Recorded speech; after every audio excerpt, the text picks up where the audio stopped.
Hey everybody, it's Josie. Welcome back to Cedar Creek Homestead. I hope you guys are doing fine. We're doing inside projects for the next couple of days, waiting for the garden to dry out. I told you that the water lines got fixed, and then the next day it rained, and so everything, half of the garden is flooded and having to dry out. The other half is good, but I can't get to it without walking through all the mud and mess. And so here we are. We got grape jelly going to be made, and pork and beans for the shelf. And today we're going to revisit the extracts that we made a couple of months ago, the 1st of June. And they've been setting and brewing, or whatever you want to call it. And so we've tasted those. We've all established our opinions on what we think, and we're all pretty much in agreement on everything. And so I thought that I would share those with you. We've got all kinds of projects going today. We're getting ready to get some grape jelly made, and we've got some other things that's getting canned and put on the shelves. But let's take time to, well, obviously I've got dishes to wash in the sink, and I've got these extracts, and I thought we would go over them and just kind of share with you our thoughts. The very first extract that we have here today is the cinnamon extract. It's really one of the favorites that we did. And we just filled our jar with good cinnamon sticks, and then with the vodka, the alcohol. And this one is really good. It's strong. We like where it's at on its strength. And I took the cinnamon sticks out, and I've got them in a Ziploc bag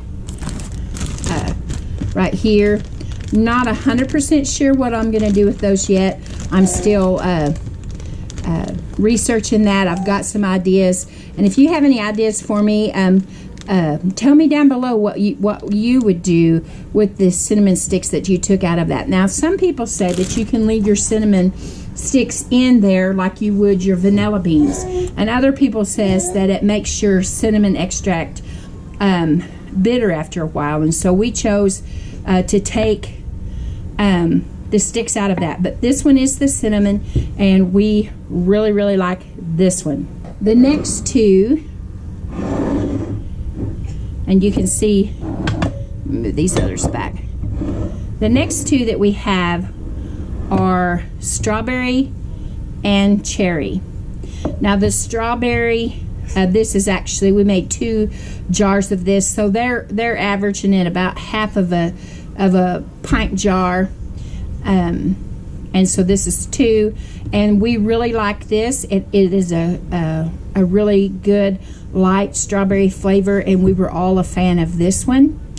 And I only did strawberries one time in each of the jars, but we like the strength. If you wanted it a lot stronger strawberry flavor, you could add strawberries back to this jar, or probably break it into 2 jars or a bigger jar, and let it go for longer and get a stronger strawberry flavor. But we're happy with where this is at. This is the cherry in vodka, and we really like it. It has a definite not strawberry flavor, it has a definite cherry flavor. And it's going to be tasty as well. These 3 jars are my citrus extracts. This is lime, this is orange, and this is the lemon. They have, it's probably not coming across on camera, but they do have a little bit different color variations on them, lime being the darkest. But when you open the jar, you can definitely tell which citrus it is by the smell.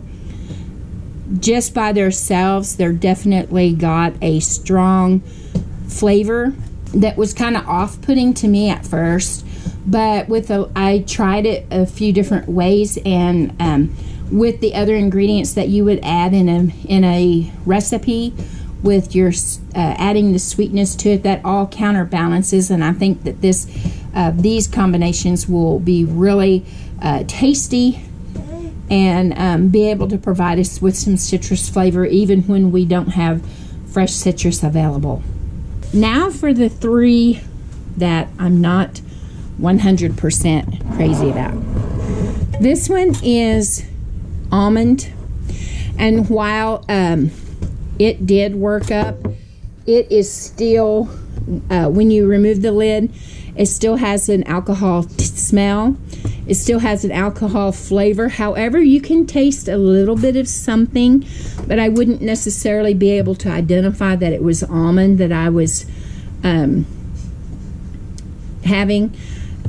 Some of you have suggested for me to use something other than slivered almonds. I may try that and see if this will develop into a flavor that I really like, because right now to me this just tastes like alcohol with a faint taste of something else. And so to really put it to use, I need to put some more in the jar and let this go longer. It's not ready yet. Next is the coconut, and I think that it's really pretty. It's white. It's interesting. Again, though, when you open the lid, there's not a strong coconut smell, just real faint, and it doesn't taste like coconut at all. And so I believe that I need to go add more coconut to this and go longer with this one, and then we'll have something that we can enjoy. And the last one that we have today is another cherry one. Now this has a beautiful color. I just think that is a gorgeous color. However, this is cherry done in Everclear. Now I am not a drinker, so I'm no expert on these things. I'm just going by how I've been taught. And someone suggested doing Everclear. To me, when you take the lid off of this one, it smells just like a cherry cough syrup, and it tastes about what you would expect cherry cough syrup to taste like. So this one is probably going to have a different application to it.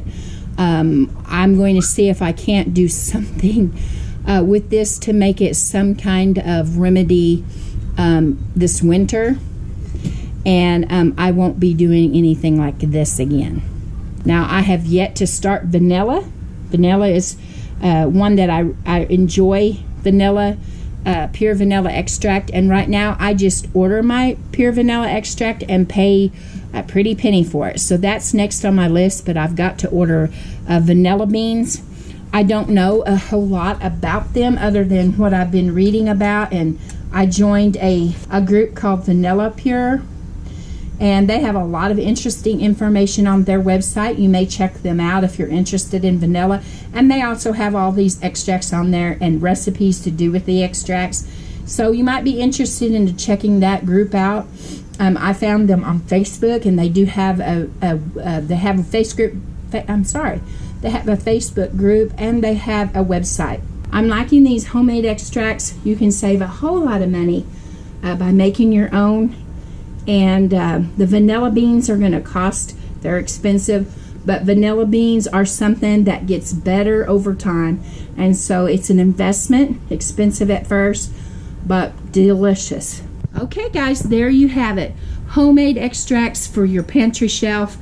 Give it a try and see what your family can come up with to enhance the flavor of your baked goods. Okay guys, there you have it. Homemade extracts that will cost you pennies compared to what you pay at the store for pure extracts. Don't mind the grandson there. Now you boys, you two quit it. Get it together, son.